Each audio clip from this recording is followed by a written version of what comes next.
बताइए कि इन लोगों का जनाजा होना चाहिए कि नहीं होना चाहिए, और इसी साल होना चाहिए। ज़रा ध्यान रखिएगा। चौथा पैगाम आपकी खिदमत में तेजी के साथ लेकर के आ रहा हूँ। आदमी बनता कैसे है, बिगड़ता कैसे, इसको ज़रा ध्यान से सुन लीजिएगा। आधा पैगाम आपका निकल चुका है, थोड़ा सा जलसा बाकी रह गया आपका। मोहब्बत में आप सुन रहे, हमको भी पता नहीं चल रहा, आपको भी पता नहीं चल रहा, वरना बारसोई का रिकॉर्ड नहीं है कि 12 बजे के बाद लोग बैठ जाते हो, जलसा पिंडाल खाली हो जाता है। अल्लाह आपकी मोहब्बत को सलामत रखे। बहुत ध्यान से आप सुन रहे, आधा जलसा निकल गया है, थोड़ा सा जलसा बाकी रह गया। एक झटके में इंशाअल्लाह हाथी तो पास हो ही गया है, दुम भी निकल जाएगी इंशाअल्लाह। ज़रा ध्यान रखिएगा। जल्दी से चौथा पैगाम आपकी खिदमत में लेकर के आ रहा हूँ। आदमी बनता कैसे है, आदमी बिगड़ता कैसे है, ये राज आपके सामने आ रही है। जवानों के हवाले से सुना रहा हूँ। जवान लोग सुनने के लिए तैयार है? दोनों हाथ उठा दीजिए इंशाअल्लाह। बूढ़े लोग गलती से हाथ मत उठाइएगा, इस दुनिया में आप लोग जवान होने वाले नहीं, सीधा जन्नत में जाकर के आप जवान हो जाएंगे। जवानों के हवाले से सुना रहा हूँ। आदमी बनता कैसे है, बिगड़ता कैसे है, ध्यान से सुनिएगा। बाप ने बेटे से कहा, बेटा आँख की हिफाजत करना, बेटा ज़बान की हिफाजत करना, बेटा दिल की हिफाजत करना, बेटा पेट की हिफाजत करना। बेटे ने खड़े होकर के पूछा, अब्बा आँख की हिफाजत कैसे होगी, ज़बान की हिफाजत कैसे होगी, पेट की हिफाजत कैसे होगी, दिल की हिफाजत कैसे होगी। बाप ने कहा कि बेटा दूसरे के घर जाना, आँख की हिफाजत करना, गलत नज़र ना पड़ जाए। बेटा दूसरे की मजलिस में बैठना, ज़बान की हिफाजत करना, कहीं गलत ना बोल दो। बेटा दूसरे के दस्तरखान पर पेट की हिफाजत करना। बेटा जब अल्लाह के सामने खड़ा रहना नमाज में, तो दिल की हिफाजत करना। बाप ने कहा, बेटा तरक्की करोगे, दो चीज़ को भूलना होगा ज़िंदगी भर के लिए, दो चीज़ को ज़िंदगी भर के लिए याद रखना होगा। बेटे के कान खड़े हो गए, अब्बा क्या भूलना है, क्या याद करना है? अब बेटा एहसान करके भूल जाओ, उसको कभी याद मत रखना। नेकी करो, दरिया में डाल दो, एहसान करो, उसको बोलना नहीं, वरना तरक्की रुक जाएगी। बेटा कोई तुम्हारे साथ बुरा करे तो बदला लेने के लिए भूल जाओ। दो चीज़ को भूल जाओगे तो दुनिया में आगे निकल जाओगे, और दो चीज़ को कभी मत भूलना, वरना दुनिया में पीछे हो जाओगे। खुदा को कभी मत भूलना, मौत को कभी मत भूलना। आप तरक्की कैसे करेंगे, तरक्की कैसे करेंगे, तरक्की कैसे करेंगे, आपको बताने के लिए जा रहा हूँ। 5 आदमी से आप दोस्ती भूल से मत कीजिए, 3 आदमी से दोस्ती कीजिए, आपको दुनिया भी मिलेगी, दीन भी मिलेगा, और बराबर आप खुशनसीब होंगे, कोई चीज़ में कमी आपकी नहीं होगी। 5 आदमी से दोस्ती छोड़ दीजिए, 3 आदमी से दोस्ती कीजिए। 5 आदमी में पहला आदमी झूठ बोलने वाला, उससे कभी दोस्ती मत कीजिएगा, न दुनिया मिलेगी न दीन मिलेगा, क्योंकि झूठा आदमी करीब को दूर बताता है, दूर को करीब बताता है, बराबर बताता नहीं है। झूठ बोलता है, करीब को दूर, दूर को करीब बताता है, इसमें आपका नुकसान है। दूसरा आदमी जिससे दोस्ती नहीं करनी, जाहिल आदमी, जाहिल आदमी आपको नफ़ा पहुंचाएगा, उल्टा नुकसान हो जाएगा। तीसरा आदमी नाफरमान, शराबी से दोस्ती नहीं करना, जुआरी से दोस्ती नहीं करना, वो आपको एक लुकमे में बेच डालेगा।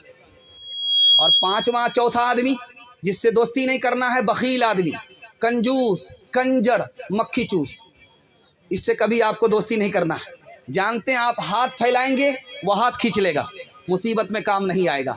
एक डिग शेखी बघार राजा था, किसी को फूटी कौड़ी नहीं देता था, लेकिन हर वक्त कान लगाए रहता था कोई मेरी तारीफ़ करे। तो बोलता है कि यार मेरी हथेली में बाल क्यों नहीं है? एक चमचा खड़ा हुआ, उसी का चमचा खड़ा हुआ, वो बोला हुजूर आपकी हथेली में इसलिए बाल नहीं है कि आपका देते देते घिस गया। अच्छा बेवकूफ़ बना रहे हो, मेरी हथेली में बाल नहीं तो तुम्हारी हथेली में भी तो बाल नहीं। तो वो खड़ा हुआ, हुजूर इसका भी जवाब मेरे पास है, आपका देते देते घिस गया, मेरा लेते लेते घिस गया। कहा कि बेवकूफ़ मत बनाओ, इतना बड़ा जो काशी पाड़ा है, किसी के हाथ में हथेली में बाल नहीं है। कहा हुजूर इसका भी जवाब मेरे पास है, आपका देते देते घिस गया, मेरा लेते लेते घिस गया। इन लोगों को कुछ नहीं मिलता, सब कुछ मुझे ही मिलता है। इन लोगों का मारे अफसोस के हाथ मलते मलते घिस गया। कंजर से दोस्ती करेंगे, मुसीबत में वो कभी काम नहीं आएगा। और रिश्ता तोड़ने वाले से कभी दोस्ती मत कीजिएगा, जो भाई को भाई से लड़ा रहा है, भाई को भाई से जुदा कर रहा है, पड़ोसी को पड़ोसी से जुदा कर रहा है। कितना ही बड़ा आलिम हो जाए वो, उसका ठिकाना जहन्नम तो है, जन्नत नहीं है। ऐसे तोड़ने वाले से दोस्ती मत कीजिएगा, वो आपको हर जगह से तोड़ देगा। 5 आदमी से दोस्ती मत कीजिए, 3 आदमी से दोस्ती कीजिए, आपको फ़ायदा ही फ़ायदा होगा। तजर्बा करके कल से ही देख लीजिए। डॉक्टर से दोस्ती कीजिए, इलाज मालूम होगा। बूढ़े आदमी से दोस्ती कीजिए, ये जो दाढ़ी पकती है धूप में नहीं पकती, ठोकर से पकती है। आप बूढ़े से दोस्ती करेंगे, आपको तजर्बा मिलेगा। आपके साथ तो जोश है, होश नहीं है, आपके पास मुताला है, तजर्बा नहीं है। बूढ़े के पास तजर्बा होता है, आप बूढ़े से दोस्ती करेंगे आपको तजर्बा मालूम होगा, आलिम से दोस्ती करेंगे आपको इल्म होगा। इंशाअल्लाह वादा करेंगे, चंदा नहीं देंगे, हाथ उठाइए। ध्यान से रखिएगा कि बूढ़ा आया डॉक्टर के पास। बूढ़ा कहता है कि मेरे सर में दर्द रहता है। तो डॉक्टर ने कहा कि इसमें परेशान होने की क्या बात, आप बूढ़े हो गए हैं, बुढ़ापे की वजह से ये हो रहा है। कहा कि सीना जो है बलगम सीना पर बैठ गया है, कहा ये भी आपके बुढ़ापे की वजह से। कहा कि रात में नींद नहीं आती, कहा जवानी में बहुत सोए हैं, ये भी आपके बुढ़ापे की वजह से है। कहा कि पेट में जो खाते हैं वो हजम नहीं होता, का कोटा पूरा कर चुके हैं जवानी में, कहाँ से होगा। गुस्सा आया बूढ़े को, दिया मुंह पर तमाचा डॉक्टर। हम इसका भी बुरा नहीं मानेंगे, ये भी आपके बुढ़ापे की वजह से। दूसरी मिसाल आ रही है, ध्यान से सुनिएगा। एक जवान गरीब होकर के अमीर के घर में रिश्ता दिया। अमीर ने कहा कि इसको बेवकूफ़ बनाना चाहिए, मंतिक से निकलना चाहिए, सांप भी मर जाए लाठी भी बच जाए। गरीब लड़का अमीर की बेटी से रिश्ता मांग रहा है। तो अमीर ने कहा एक काम करो, रिश्ता मंजूर है लेकिन एक काम करना होगा, मेरा जो तालाब है इसको दूध से भरना होगा। वो सोचा कि इसके बाप से भी भेंट हो जाएगी, कहाँ से ये भरेगा, और सांप भी मर गया लाठी भी बचा ली। तो मायूस होकर के जा रहा था, एक बूढ़े से मुलाकात हुई। अरे क्यों मायूस हो, क्या हुआ, क्या परेशानी। का रिश्ता मांगा था नहीं दिया, शर्त लगा दिया है कि तालाब को जब तक दूध से नहीं भरोगे बेटी का रिश्ता नहीं मिलेगा। ये तो छोटी मोटी बात है, मेरी बात पर अमल करो। उससे जा कर के कहो तुम अपना पानी खाली करो, हम दूध भरते हैं। उसकी नानी मर जाएगी, पानी तालाब से खाली नहीं कर पाएगा। बूढ़े के साथ रहेंगे आपको तजर्बा होगा, ठोकर खानी नहीं पड़ेगी। आखिरी मिसाल दे रहा हूँ, ध्यान से सुनिएगा। आलिम के साथ रहेंगे आपको इल्म मिलेगा। 3 आदमी से दोस्ती करनी है, 5 आदमी से दोस्ती मत कीजिए, अल्लाह आपको बना देगा। आप बिगड़े हुए थे, अल्लाह आपको बना देगा, हीरा से ज़्यादा कीमती बना देगा। ध्यान से सुनिएगा। आखिरी मिसाल, बहुत बड़े आलिम थे हज़रत नानोतवी, दुआ कीजिए अल्लाह उनकी कब्र को नूर से भर दे। किसी ने मजाक किया, हुजूर ये बताइए ये जो पूरब से हवा मदीना जाती है ये ठंडी रहती है, जो मदीना से हवा हिंदुस्तान आती है वो गर्म क्यों होती है। नबी के शहर पर एतराज़ करना था, उंगली उठाना था कि जो हवा हिंदुस्तान से जा रही है मदीना वो तो ठंडी होती है, पूरब की हवा है ये ठंडी होती है, और जो हवा मदीने से हिंदुस्तान आ रही है वो गर्म क्यों होती है, वो पश्चिम की हवा है गर्म होती है। अब देखिए जवाब दिया आलिम ने। अल्लाह आपके बच्चों को इस इल्म से माला माल फरमाए। ध्यान से रखिएगा इसको। उतने बड़े आलिम, अल्लाह उनकी कब्र को नूर से भर दे। उन्होंने कहा कि ओ पंडित जी आप मजाक मत उड़ाइए, सच्चाई बताता हूँ।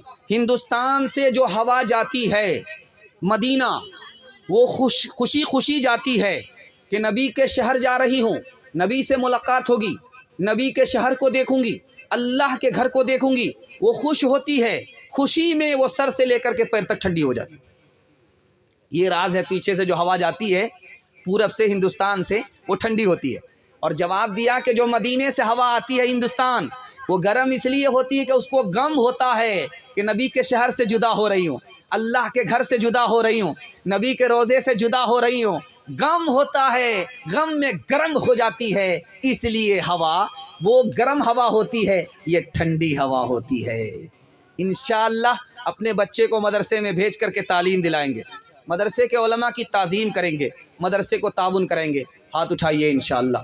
न किताबों से नवाज़ों से नज़र से पैदा दीन होता है, बुजुर्गों की नज़र से पैदा नहीं सीखा इन्होंने दीन रहकर शेख के घर में, पले कॉलेज के चक्कर में मरे साहब के दफ्तर में। जहाँ इत्र खींचता है जा वहाँ गर, तो आओगे एक रोज़ कपड़े बसा कर। जहाँ आग जलती है जा वहाँ गर, तो आओगे एक रोज़ कपड़े जला कर। ये माना के कपड़े बचाते रहे तुम, ये माना के कपड़े बचाते रहे तुम, मगर आग की सेक खाते रहे तुम, मगर आग की सेक खाते रहे तुम।